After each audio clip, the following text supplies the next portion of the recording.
Hello students, welcome to my channel science studies fair. तो आज हम पढ़ने वाले हैं पॉलिनेशन के बारे में। देखो, मैंने आपको लास्ट वीडियो में ये बताया था कि एक फ्लावर के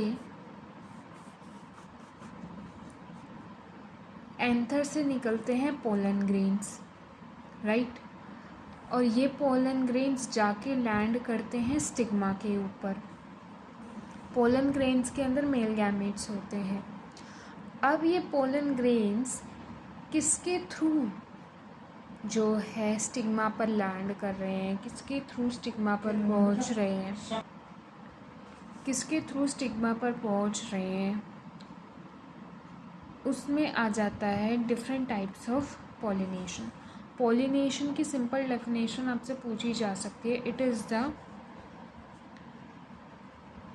transfer of pollen grains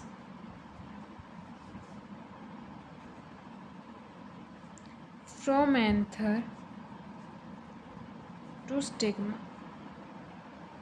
okay, अब दो टाइप के पॉलिनेशन होता है। एक होता है सेल्फ पॉलिनेशन,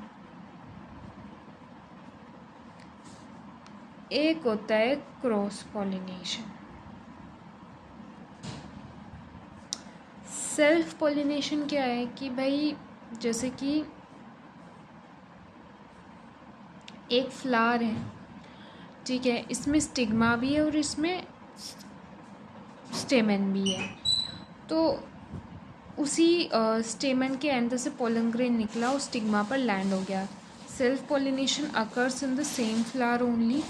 या फिर हो सकता है एक ट्री है, उस पर यूनिसेक्सुअल फ्लावर है, एक मेल फ्लावर है, एक फीमेल फ्लावर है, तो मेल फ्लावर से निकल के फीमेल फ्लावर पे पोलन ग्रेन लैंड हो गया। तो ये दो केस बनते हैं सेल्फ पॉलिनेशन के अंदर कि फ्लावर बाइसेक्सुअल है, ठीक है। अगर यूनिसेक्सुअल फ्लावर्स हैं तो सेम पेड़ पर है।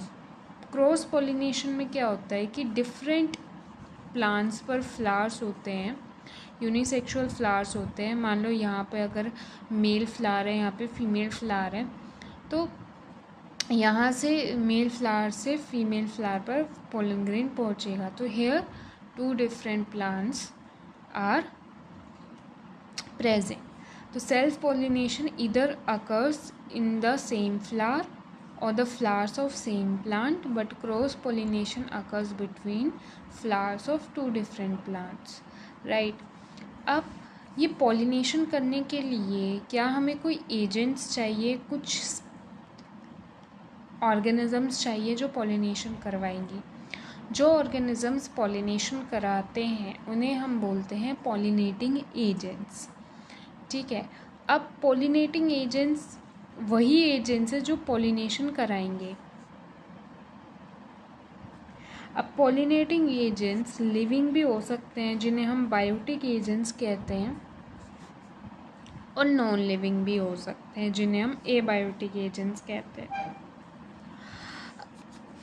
ठीक है। इसमें एग्जांपल आ जाता है बीज, ठीक है, कुछ स्पेसिफिक टाइप की एंट्स वगैरह, फ्लाइज वगैरह आ गए, मोथ्स वगैरह आ गए, बटरफ्लाइज वगैरह आ गई।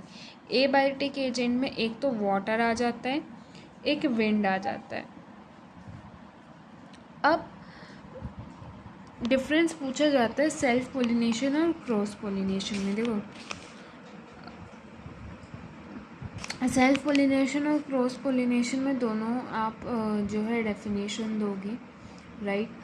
क्रॉस पॉलिनेशन में हमेशा एक पॉलिनेटिंग एजेंट की ज़रूरत है, बट सेल्फ पॉलिनेशन में it is not always needed.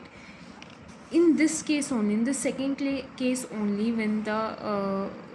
when the flowers are present on the same plant, इसी केस में हमें जो है pollinating agents की need है, but not in this case. So always in cross pollination we need a pollinating agent, but not in the case of self pollination. We always do not need a pollinating agent.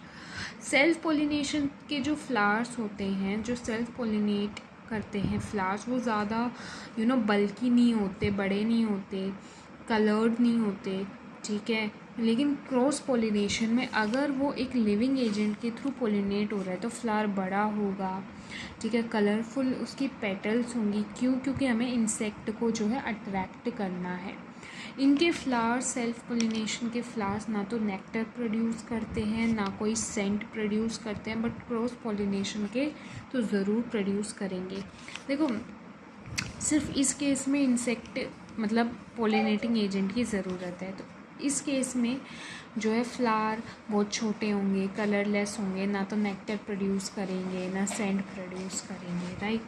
अब हम एक छोटा सा topic और cover कर लेते हैं कि पोस्ट फर्टिलाइजेशन चेंजेस क्या होते हैं एक फ्लावर के अंदर। देखो, पोस्ट फर्टिलाइजेशन चेंजेस में यही आ जाता है कि ओवरी चेंज हो जाती है फ्रूट में, ओव्यूल चेंज हो जाता है सीड में, ठीक है।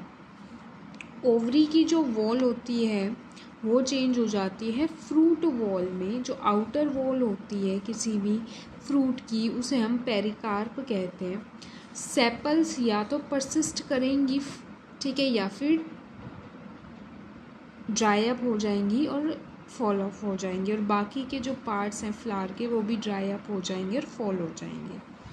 तो पोस्ट फर्टिलाइजेशन चेंजेस के बारे में भी 3-3 मार्क्स में पूछा जा सकता है।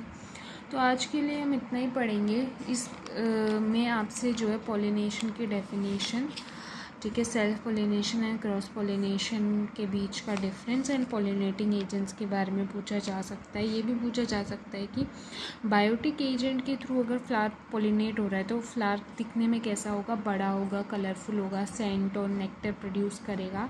सेंट और नेक्टर, सेंट प्रोड्यूस करते हैं इंसेक्ट को अट्रैक्ट करने के लिए, नेक्टर एक रिवॉर्ड होता है उस पॉलिनेटिंग एजेंट के लिए। नॉन बायोटिक एजेंट के थ्रू जो फ्लावर्स पॉलिनेट करेंगे वो ना तो बड़े साइज़ के होंगे, ना कलरफुल होंगे, ना नेक्टर्स और या फिर सेंट प्रोड्यूस करेंगे।